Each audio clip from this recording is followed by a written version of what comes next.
all the time in social media advertising that doesn't often get named, because people think it's a good thing. And it is to an extent, but not all the time. It's when teams are doing a lot of work, making a lot of adjustments, and running lots of tests, but nothing's ever changing. Not because they're stuck, but because optimization has quietly turned into avoidance.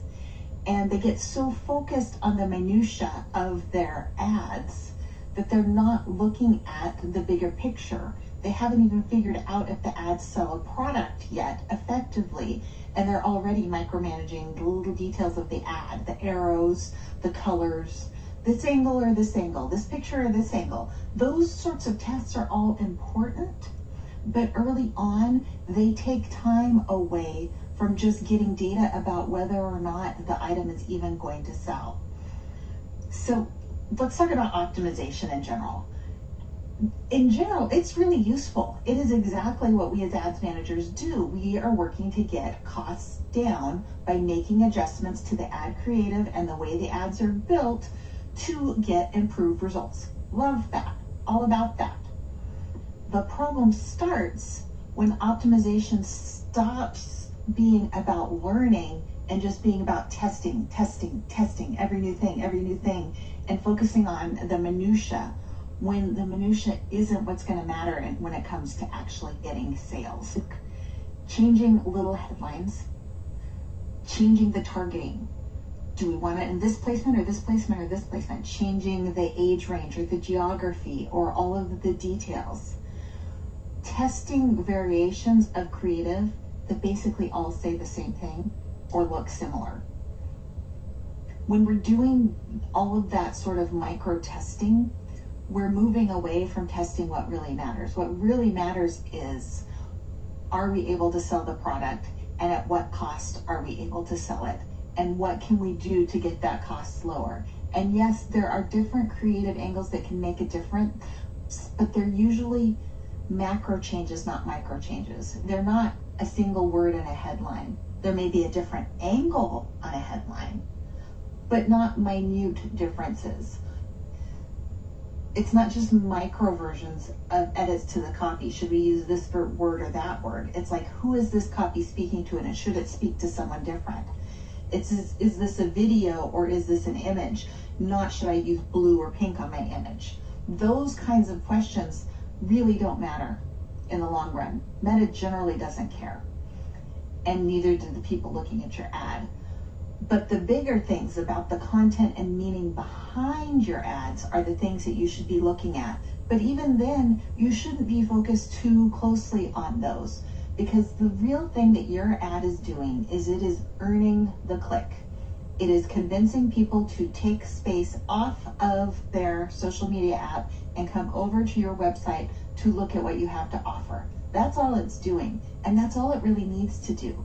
And that's actually, in the end, a pretty simple job.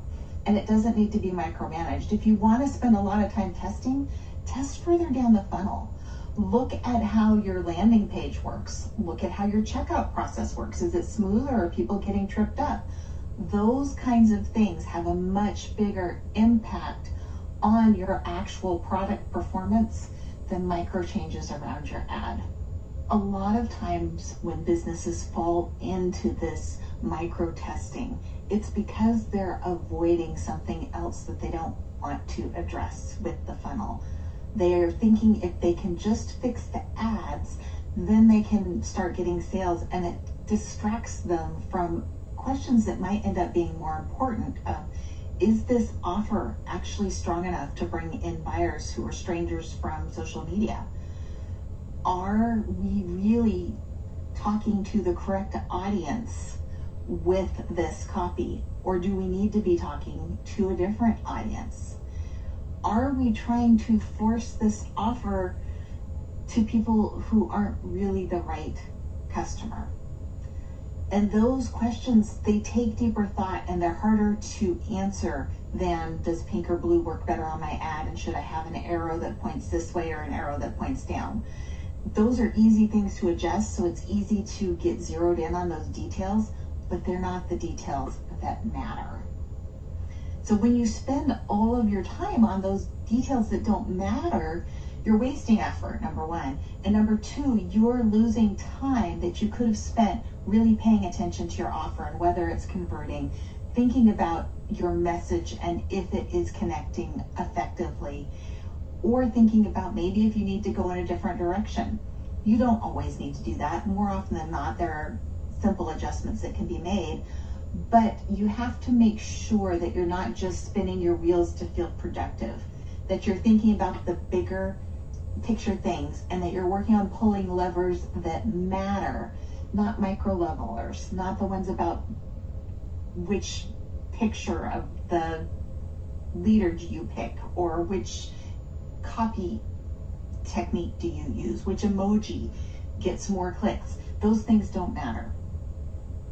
So when we get to this situation, there's a simple question that we use to tell the difference. And we think, are we optimizing because these changes are going to tell us something that's going to increase our sales and we're getting something new out of it? Or are we just doing this optimization stuff to keep busy and keep testing and trying to get into this perfectionistic loop? That's a lot of times what's going on, is it's a little bit of an avoidance, perfectionistic kind of thing. The point I want to leave you with is this: if you are constantly tweaking but not gaining sales or seeing big improvement, it's worth asking whether this optimization you're doing is just a way to try to ignore other things happening further in the funnel that need some attention. Sometimes the most strategic move isn't another creative test or another angle or changing out the copy. Sometimes it's choosing a different path, and that's sometimes the best thing.